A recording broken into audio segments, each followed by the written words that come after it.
Hello all, Rick here with a video looking into one of the current newest vessels introduced into the lore.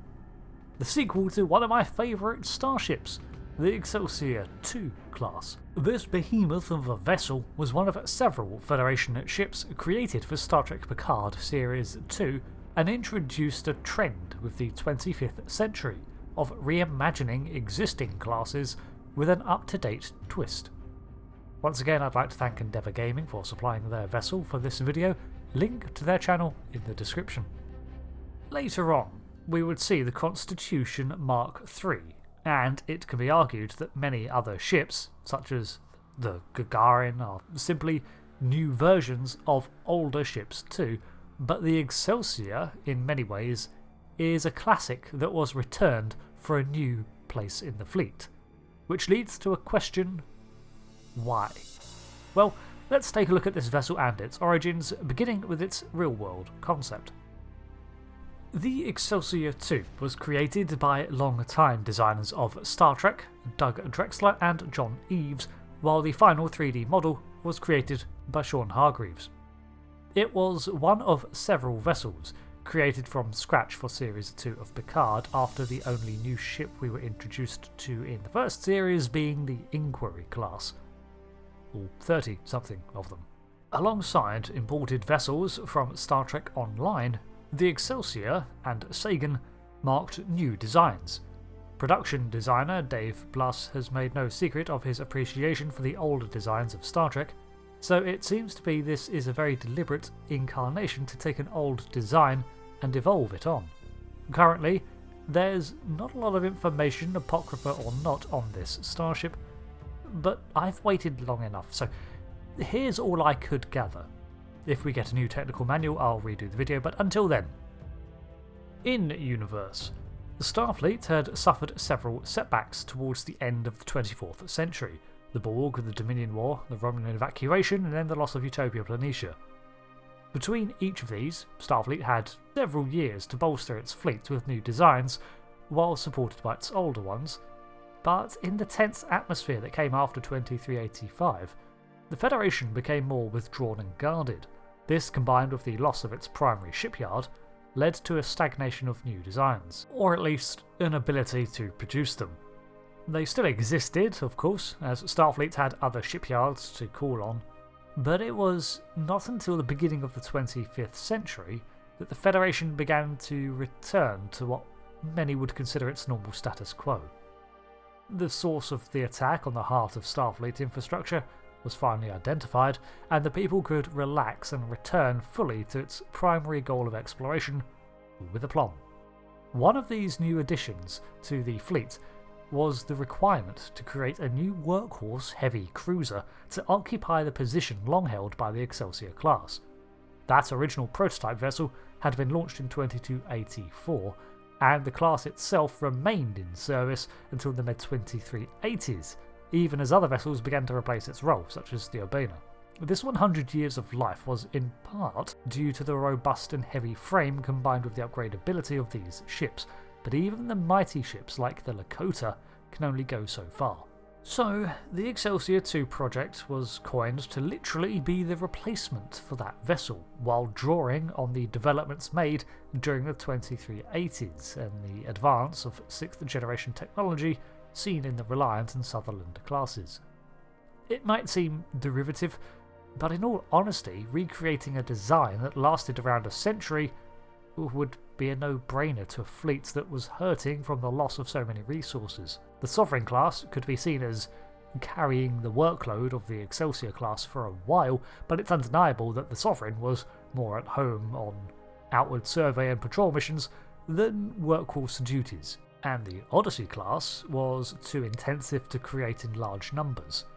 The Urbana class would get its own video, but it was like the nerdier sister ship to this design.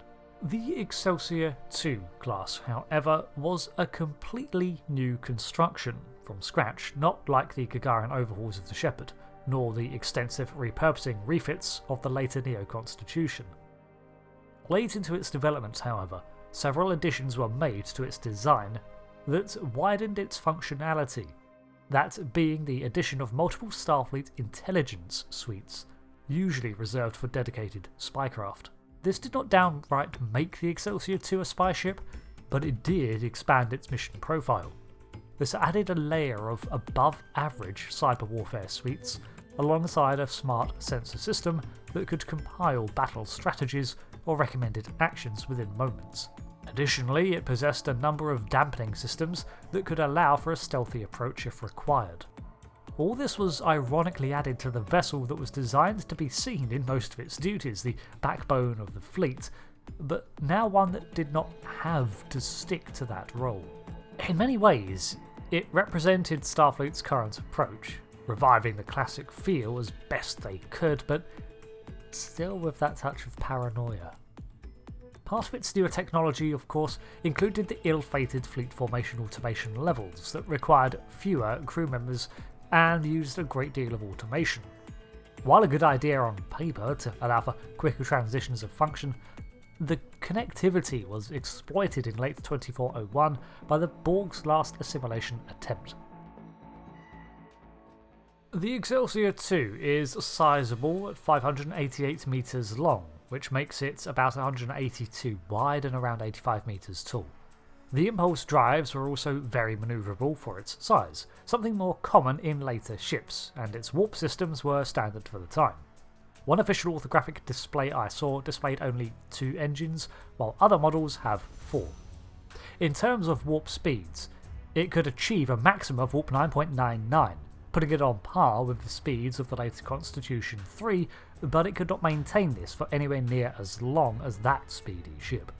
In terms of armaments, it was equipped with a contemporary phaser array, which had a new technology baked in, an experimental power redirection system.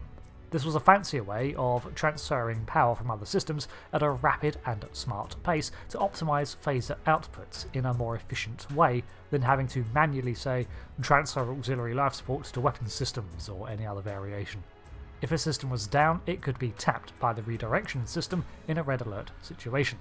The results are quicker cooldowns on phaser fire and more intense volleys, but the downside is that it can sometimes overburden the arrays and cause them to momentarily fail. It's experimental.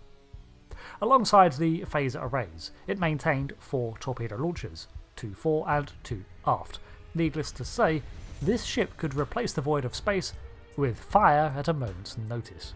In terms of auxiliary craft, the Excelsior II maintained what appears to be 2 shuttle bays, meaning it would have a sizable quantity of available small craft, akin to a Galaxy-class's complement. So, at least 2, which is all I can say for sure.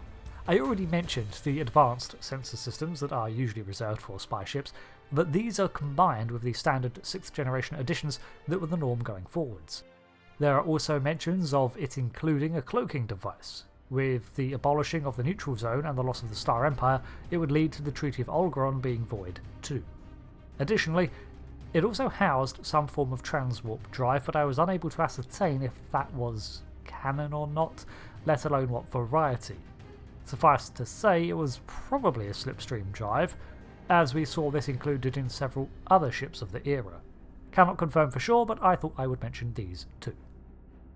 All in all, this vessel is more than just a reincarnation of the Excelsior class. Being reimagined with 25th century technology means more than just bigger, sleeker and with more power. It focused heavily down on Starfleet's growing obsession with making ships more automated and smarter.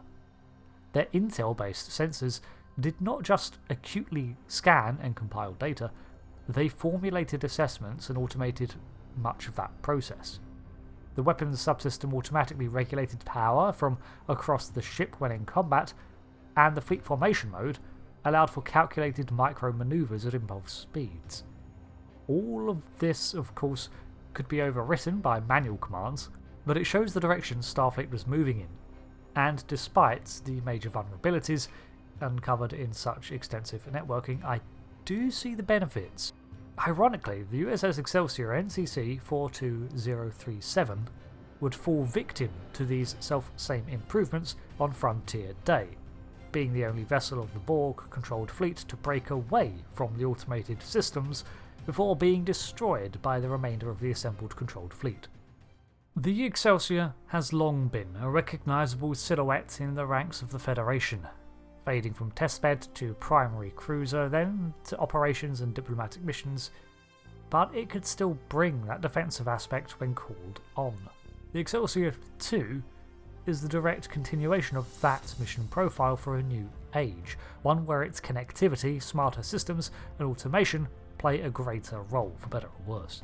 While its story is just starting out, it seems set to carry the mantle of the backbone of the Federation going forwards. Thanks for watching this breakdown on the Excelsior II class, thanks also to Endeavour Gaming once again, and until the next video, I've been Rick. Goodbye.